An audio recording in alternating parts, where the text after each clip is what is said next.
When it's dark and dreary in these winter months, what do you most like to do? I'm hoping that some of you might say you love to sit by a cosy fire and listen to a good story. That's a great way to make your heart warm and bring good cheer. Hello everyone, I'm Kathleen Pelly.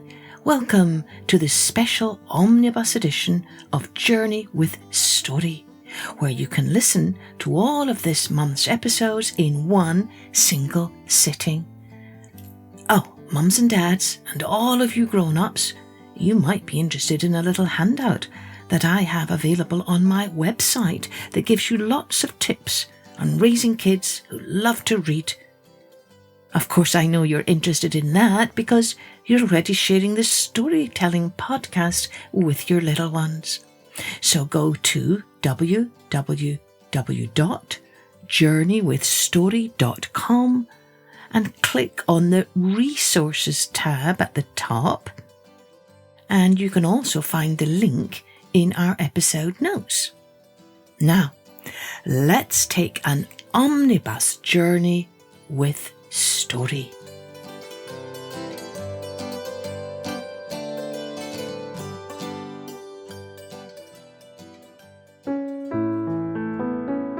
Now, let's take a journey with the Bell of Atri.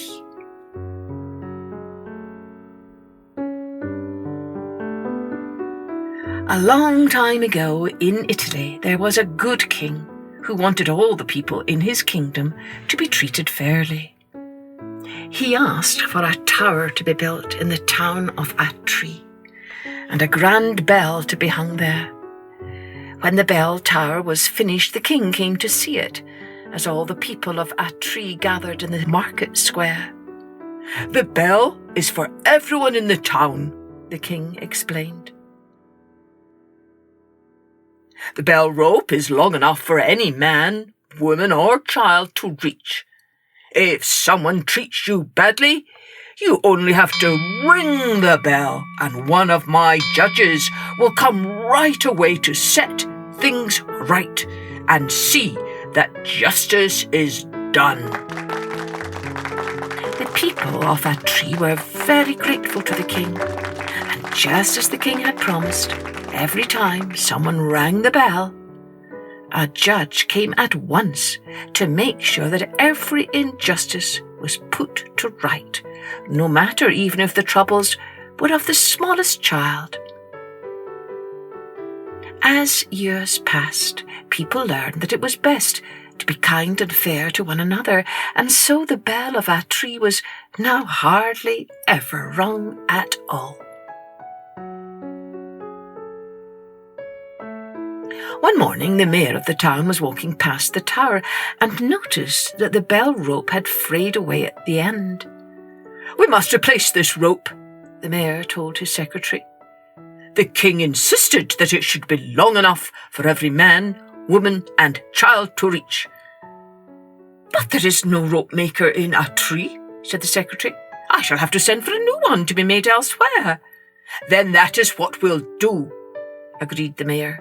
"In the meantime, I have a long grapevine growing in my garden. It is very strong. You can cut a piece and repair the bell rope with that and make sure it hangs low enough for the smallest child to reach." So the secretary cut a length of the grapevine in the mayor's garden and attached it firmly to the bell rope. The very next morning, everyone in the town was woken by the bell ringing loudly. They dressed themselves and came rushing into the square. To their surprise, they saw a lame old horse trying to eat the leaves of the grapevine. Each time he tugged at the vine, he pulled on the bell. The judge arrived, still buttoning up his coat. "Who rang the bell so urgently?" he asked. "It's a bony old horse looking for a bite to eat," said a woman in the crowd. "Look at his dirty coat and skinny ribs. I've never seen such a scrawny, starved animal." "Who does he belong to?" asked the judge. The town postman stepped forward. "I know this horse," he said. "He used to belong to the old soldier who lives on the hill. He carried the soldier into battle many years ago and even saved his master's life.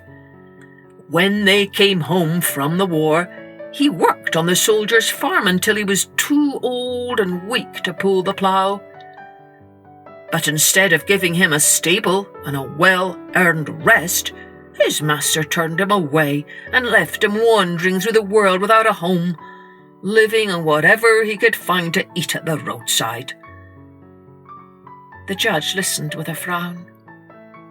"Bring the old soldier here," he demanded. The old soldier was brought to the market square. He was very puzzled to see the whole town gathered around a half-starved, miserable-looking horse munching on a grapevine.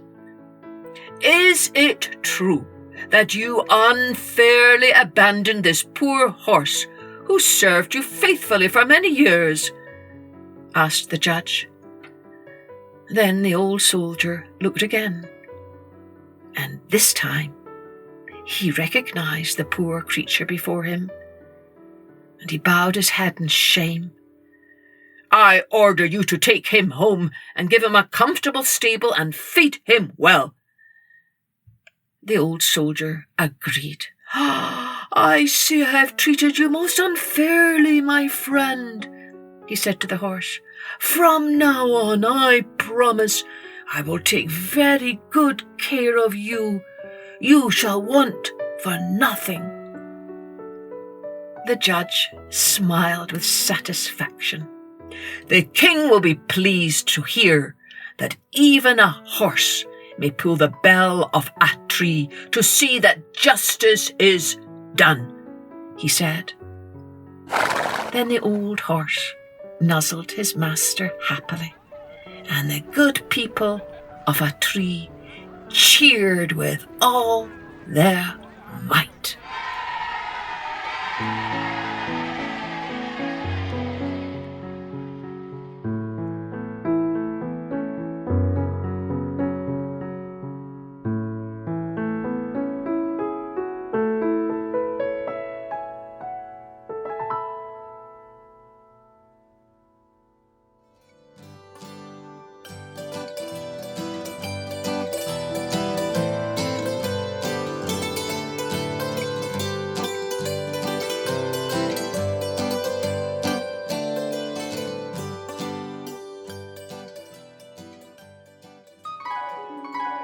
Now, let's take a journey with the White Parrot.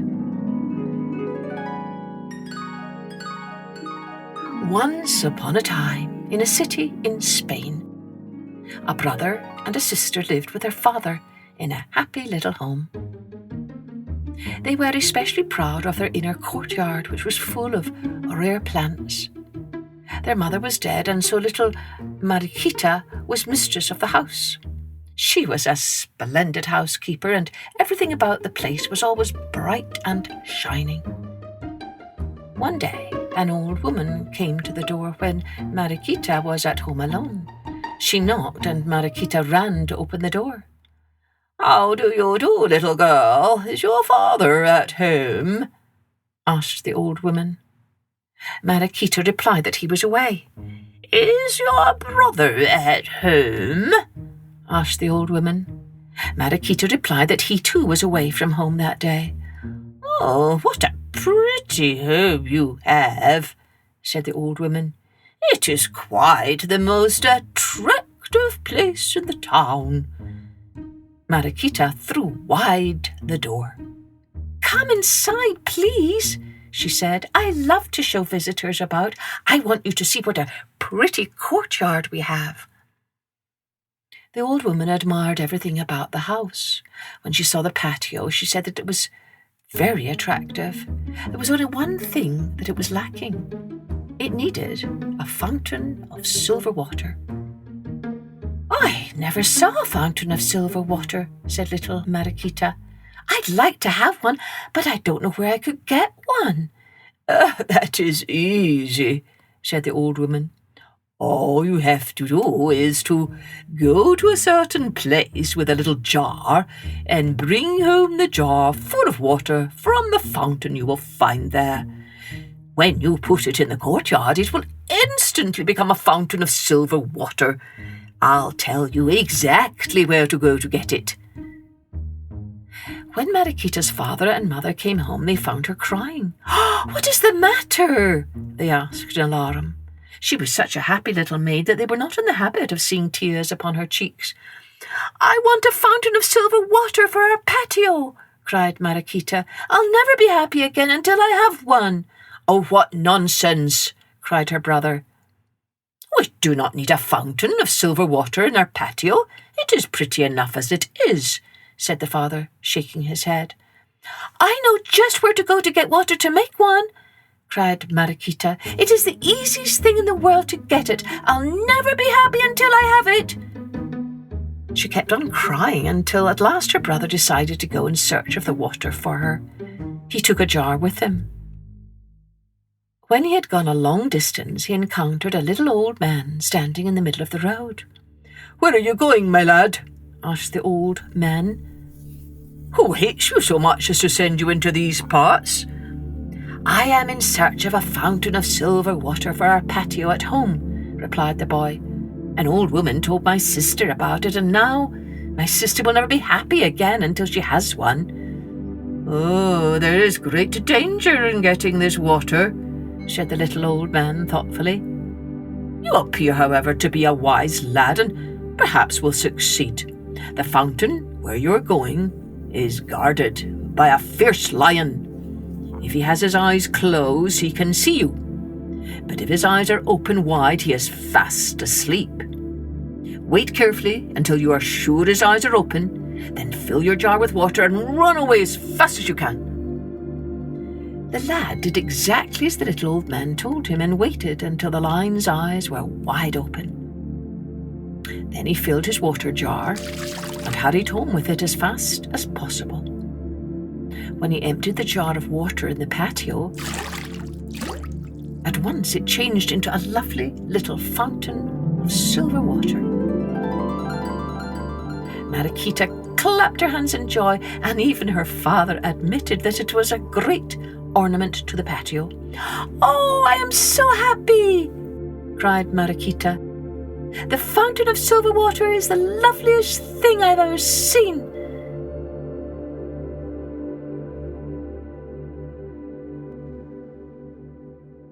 The next day, when her father and brother were away, the old woman came again to the door. "I am so glad you have come," cried Mariquita as she opened the door. "I want you to see what I have in my patio." She led the old woman into the courtyard and showed her the fountain of silver water. "It is a great improvement," said the old woman, "but there is something else which you need. Now you should have a little tree with leaves of silver and nuts of gold growing beside the fountain." "Tell me where I can get one," cried Mariquita eagerly. "I never saw a tree with leaves of silver and nuts of gold. It must be beautiful." When her father and brother came home that night, she told them about her visit from the old woman. There was no peace in the house until her brother had promised to start the next morning in search of the tree with leaves of silver and nuts of gold. He started early upon his journey, and after he had gone a long distance, he saw the same little old man standing in his path. He told the old man about this new quest. "Take a horse, my lad, you'll need one, and I have one here waiting. Follow the narrow path which leads up the mountain into the forest. After you have gone for some distance in the forest, you will see the tree you seek. It is guarded by a serpent, and when the serpent's head is hidden, it is asleep. Wait until it is asleep, and then break off a branch from the tree. Take it home and plant it in your courtyard, and you'll soon have a tree with silver leaves and nuts of gold. just as your sister wishes." The boy mounted the horse and followed the directions which the little old man had given him. When the serpent's head was hidden, he broke off a branch from the tree and took it home. As soon as the branch was planted in the courtyard, it grew into a lovely little tree with leaves of silver and nuts of gold. "Oh, I am the happiest girl in the world!" cried Mariquita when she saw it growing there beside the fountain of silver water. All went well for many days. Then the old woman came again and knocked at the door. "Come in and see what I have in my patio now," cried Mariquita, opening the door. The old woman went into the patio. "All you're lacking now is a white parrot," she said as she looked about. When Mariquita's father and brother came home that night, they found Mariquita once more in tears. There was no peace in the house until her brother promised to get her a white parrot. When the lad had gone for some distance on his way, he again met the little old man. He told him about the white parrot which his sister had sent him to procure for her.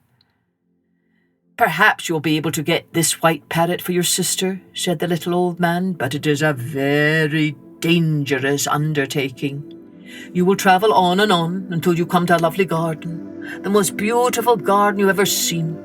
You will see many wonderful birds flying about among the trees in the garden, but do not pay any attention to them. Wait a little, and you will see a white parrot, an exceedingly beautiful parrot, come and seat itself upon the round stone in the middle of the garden. It will turn slowly around, and after a while it will put its head under its wing and go to sleep. Wait until its head is under its wing and it is sound asleep before you seize it. Otherwise, you will be turned into stone." The boy followed the directions and came to the beautiful garden full of many trees, with wonderful birds flying about the branches.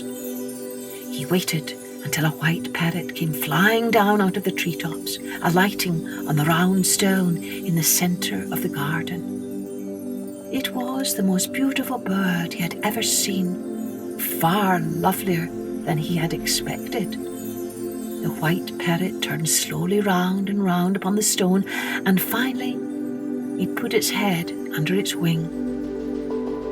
In his eagerness to obtain the beautiful bird, the lad forgot to be sufficiently cautious. He seized the bird a moment too soon and was turned into stone.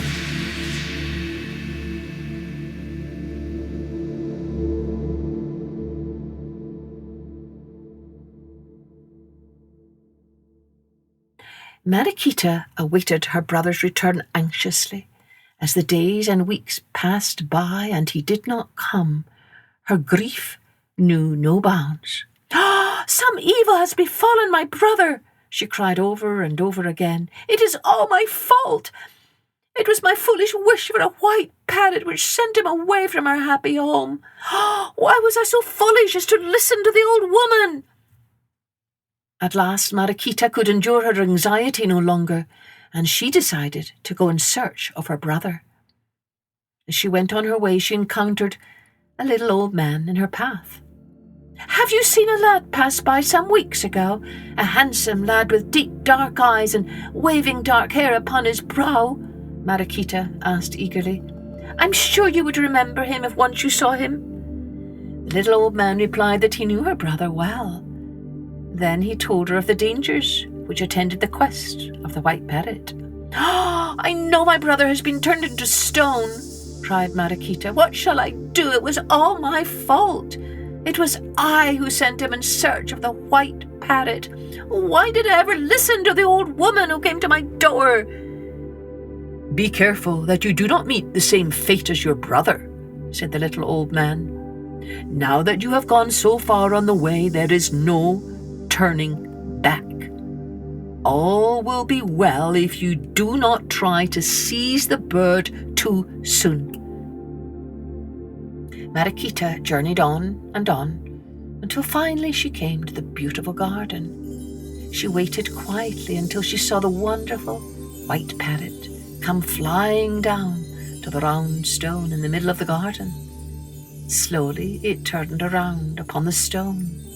Then it tucked its lovely head under its snowy wing and went to sleep. The moment Mariquita stretched out her hand and seized the white parrot, all the stones in the garden came to life. There was her brother standing close behind her. Her joy was unspeakable. Mariquita and her brother invited all the stones, which had been restored to human form, to come home with them and celebrate the event in their house. A great feast was held which lasted for 3 days. Now that I have my own dear brother safe home again, I am the happiest girl in the world. There is nothing more to wish for, said Mariquita. Never again will I give way to foolish longings.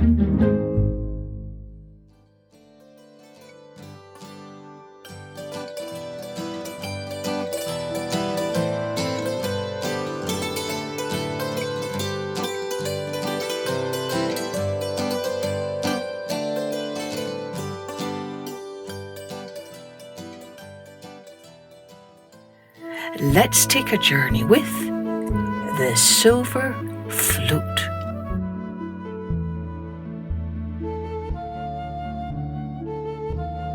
Manuel lived in the foothills of the Sierra Nevada mountains. He spent his days happily watching over his family's flock of sheep in the mountain meadows with his dog Toro at his side. However, Manuel's life at home wasn't so peaceful, for his stepmother was very bad-tempered. If Manuel lost a sheep, she would be angry with him for days. One day, while Manuel was on the high meadows, a snowstorm blew up. A blizzard of snowflakes swirled so thick and fast that it was impossible to round up the sheep, and the whole flock scattered across the mountainside. Manuel and Toro sheltered in a cave. As soon as the storm passed, they searched for the flock, but all they could find were 2 sheep huddled together beside a rock. Manuel buried his face in his hands. "Oh, how can I go home with such terrible news?" he thought miserably. Suddenly, the sun broke through the clouds.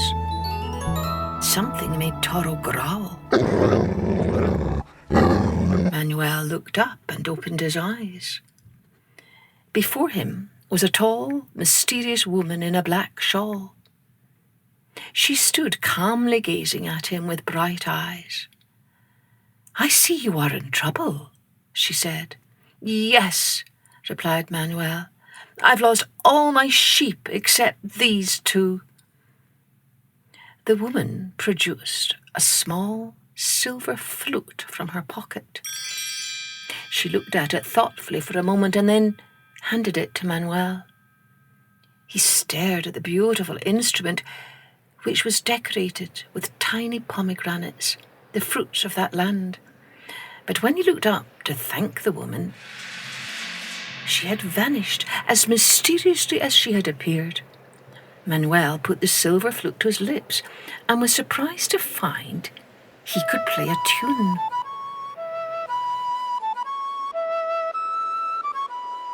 The sweet song had a gentle rhythm, and it seemed to come from the flute itself, flowing as easily as the wind blows over the snow-covered peaks of the mountains. When the 2 sheep heard Manuel play, they shook the snow off their backs, stood up on their hind legs, and began to dance a jig. Manuel was delighted. He tapped his feet and kept on playing. Up jumped Toro, who joined in, wagging his tail and swaying from side to side. Moments later, all the other sheep came dancing along on their hind legs, bleating loudly to the music.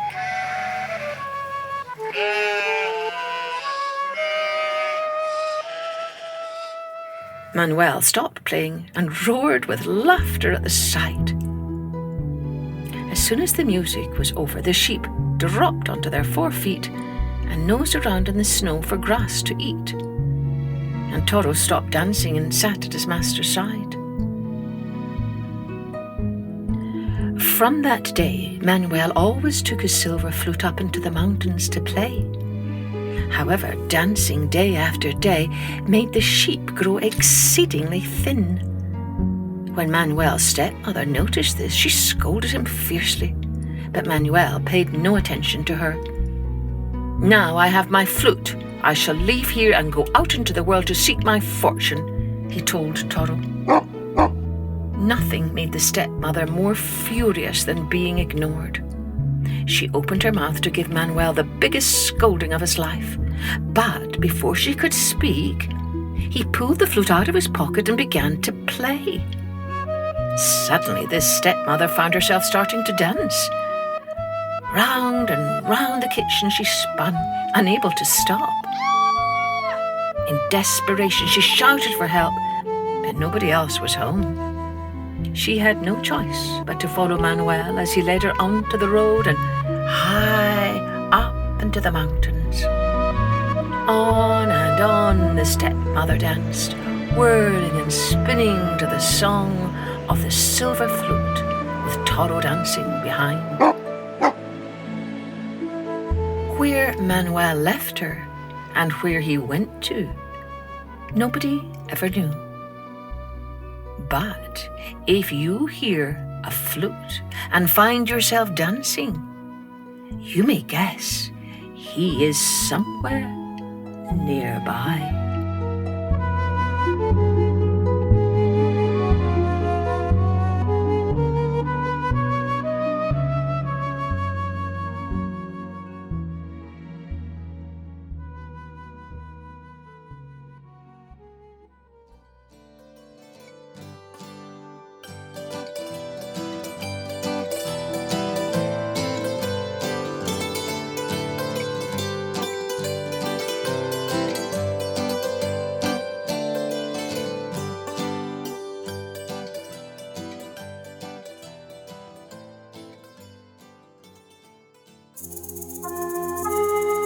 Let's take a journey with the girl who helped thunder.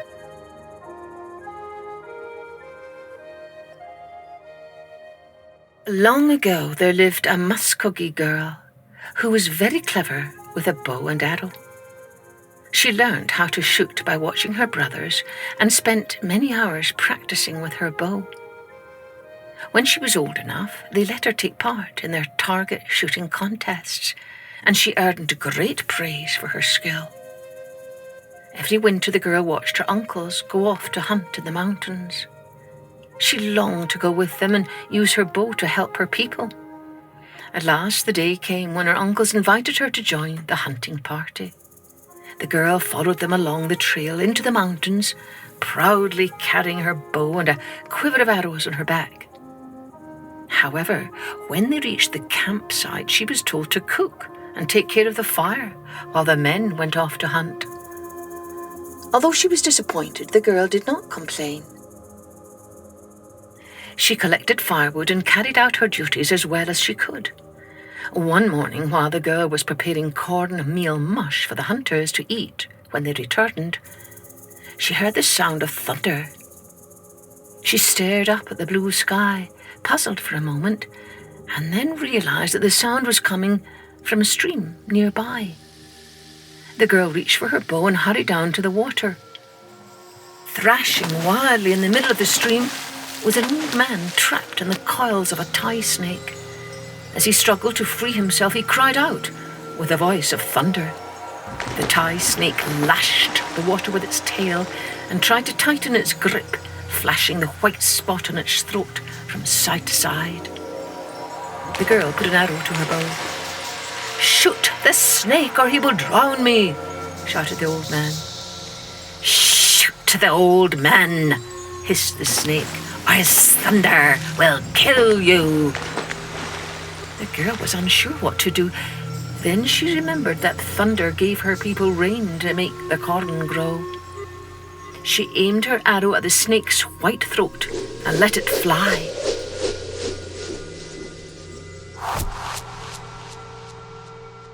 In an instant, the tie snake's coils fell away from the man and it lay lifeless in the water.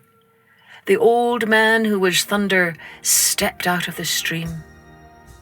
"You are brave and skillful with a bow," he said to the girl. "As thanks for saving my life, I shall give you the power to help your people. Trouble is coming for them, but if you listen to my words, you will be ready." He told the girl that when she returned to her village, she should fast for 4 days, in the custom of her people, to prepare for the power he would give her. Then Thunder taught her a song to sing in time of danger and left her to return to his own home. Later that day, the uncles returned and the girl helped them pack up the camp. When all was ready, they set off on their journey home. As they walked along the trail, the girl asked the uncles if they would help her to fast, as Thunder had instructed. But one by one, the uncles refused, saying she wasn't old enough.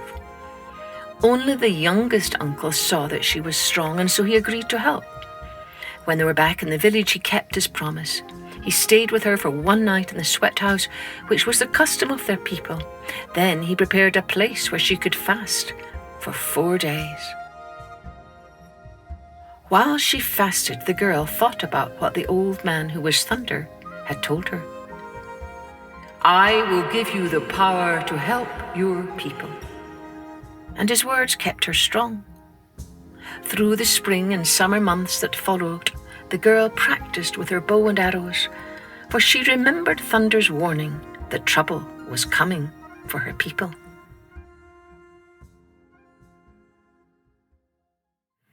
In the autumn, most of the people went into the mountains to hunt once more. While they were gone, news reached the village that a group of fierce warriors was close by, intending to cause trouble. The youngest uncle, who had remained behind, searched for the girl to help him protect their people. To his surprise, he saw her walking away from the village carrying her bow. Silently, he followed. The girl who helped Thunder began walking in a large circle around the village, singing in a strange language that the uncle could not understand. 4 times she walked in a circle around their people, and 4 times she sang the song that Thunder had taught her.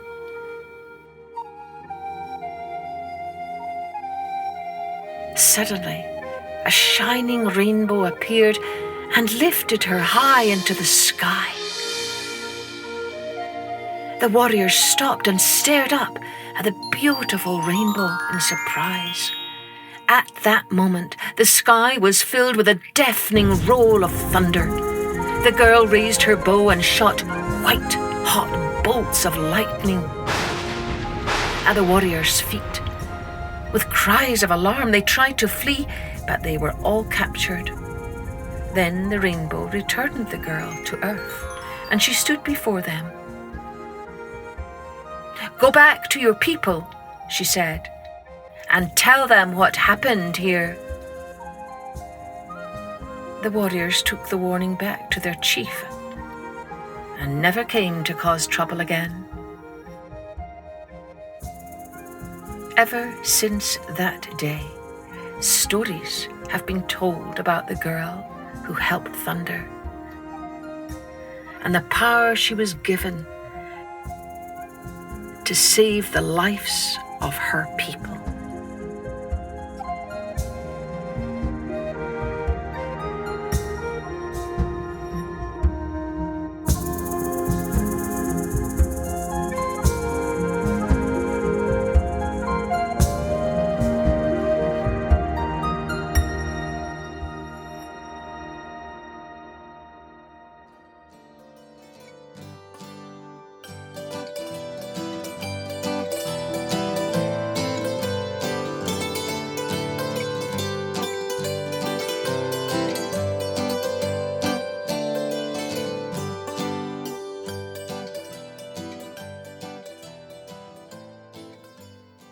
Now, let's take a journey with the voice of the wind.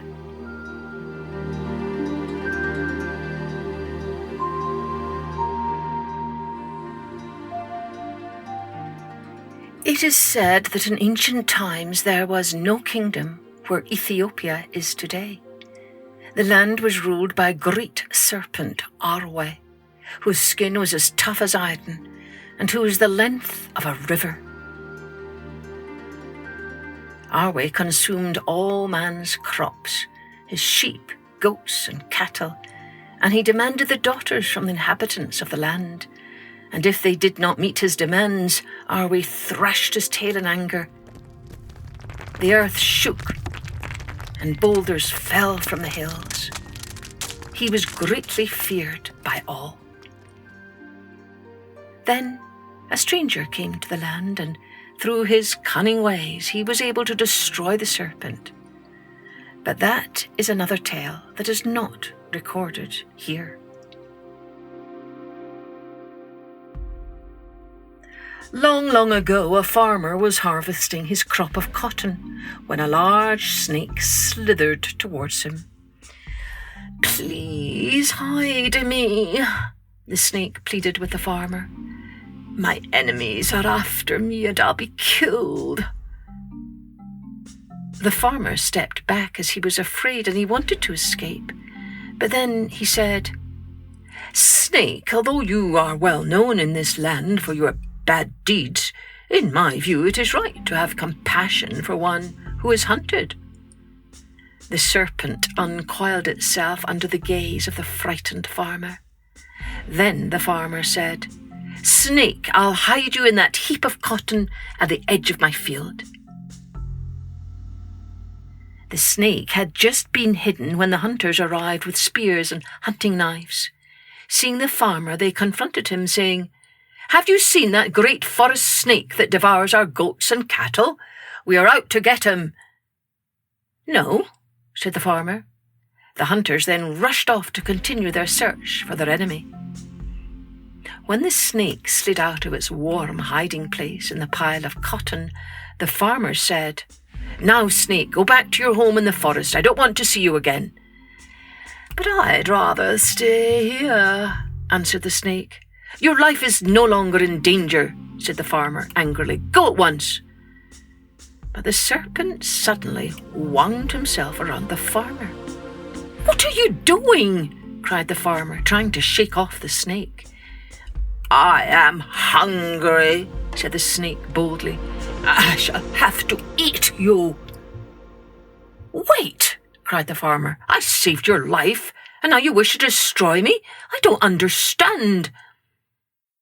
"But I am famished," said the snake, strengthening his grip on the farmer. "You ungrateful creature," shouted the farmer. "Go away." "But I am hungry." "Well," said the farmer, "let our case be judged. We have to find a solution to this problem." The man and the snake sought the counsel of the old gnarled sycamore tree that grew near the winding road that led to the forest.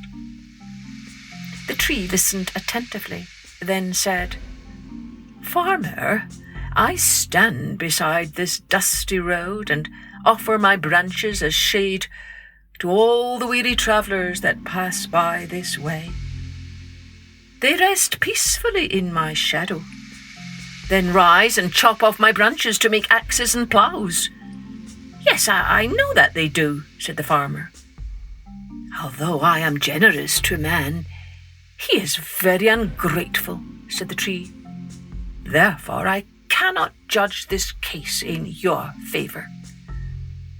The farmer went pale and grew very worried when the tree added, "The snake is entitled to eat you." "We must get another opinion," said the anxious farmer. So he and the snake hurried through the grassy banks of the river where the grass grew to knee height. Then the farmer asked the river that flowed swiftly through the forest to give its opinion. The sludge-coloured river listened to their story and said, "Listen to me, Without a river, man could not survive. He would die if he couldn't quench his thirst with my cool waters. When there is drought, man digs holes in my banks to find water for his animals and for himself. That is true, said the farmer. But when it rains heavily and I can no longer contain my water, I flood my banks onto man's fields, and he is angry with me. He curses me and throws stones at me. The farmer was silent as he looked down at the muddy brown waters of the fast-flowing river. Yes, farmer, the river continued, man forgets the good that I do for him.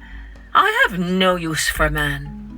As this is man's nature, I cannot judge in your favor. The farmer was shocked, but even more so when the river said, the snake may eat you.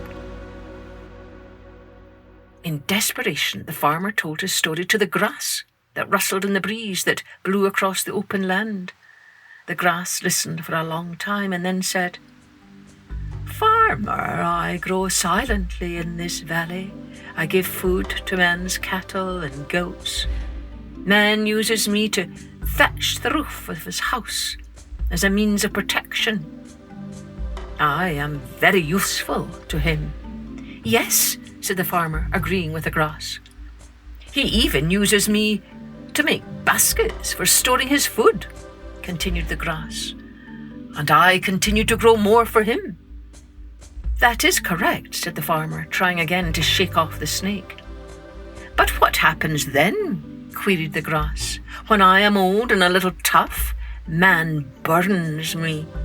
He plants grain in place of me.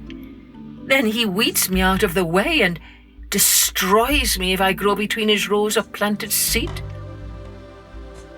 The farmer and the snake waited for the grass's opinion. Man is not good, said the grass. On account of this, I cannot judge in your favor, farmer. The snake may eat you. Ah, that is a cruel, harsh judgment, ranted the farmer. He left the grass and hurried away. On the road back to the forest, which was the resting place of the great snake, they met the wind. The farmer was without hope, but he told his long story to the attentive ears of the wind, who was swirling around them. The wind considered the situation for a long while and then said, I see that all things live according to their nature. The grass grows to live, and man burns it to stay alive. The river flows according to its nature, and it cannot help overflowing its banks from time to time. It is only right for man to be angry when his fields are flooded, because they are his livelihood. What about the tree? Asked the farmer. The tree nurtures its branches both for beauty and shade, and for other uses. And no one can blame the tree, grass, or river for their judgments. The cotton farmer was desperate. There was no way out for him. The wind whipped around them and continued, This is not a matter for judgment, because all things act according to their nature. So let us dance and sing in appreciation for the way things are, suggested the wind. So the wind gave the farmer and the snake each a drum to play. In order to make music, the snake had to release its grip on the farmer. Then the wind sang to the snake, As it is your nature to eat man, eat the man. And the wind said to the farmer, As it is your nature not to be eaten, do not allow yourself to be eaten. That is correct, said the farmer, relieved. Realizing that he was free of the snake, the tired farmer ran all the way home to his village and did not stop until he reached his cotton field.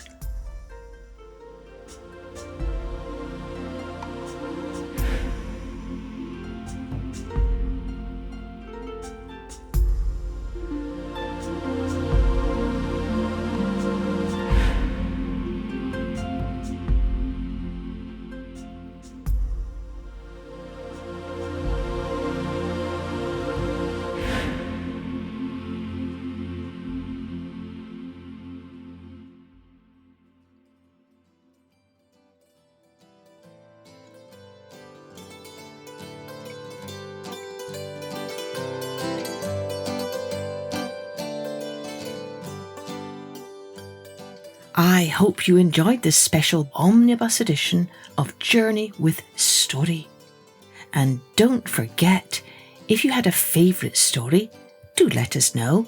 Just go to www.journeywithstory.com, click on the Contact Us and fill in the form.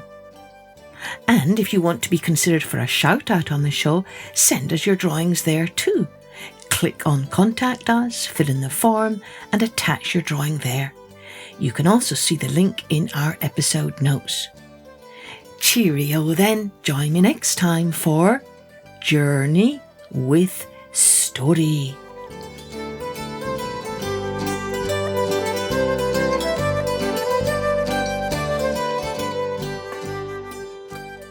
Music and post-production was by Colette Jonas.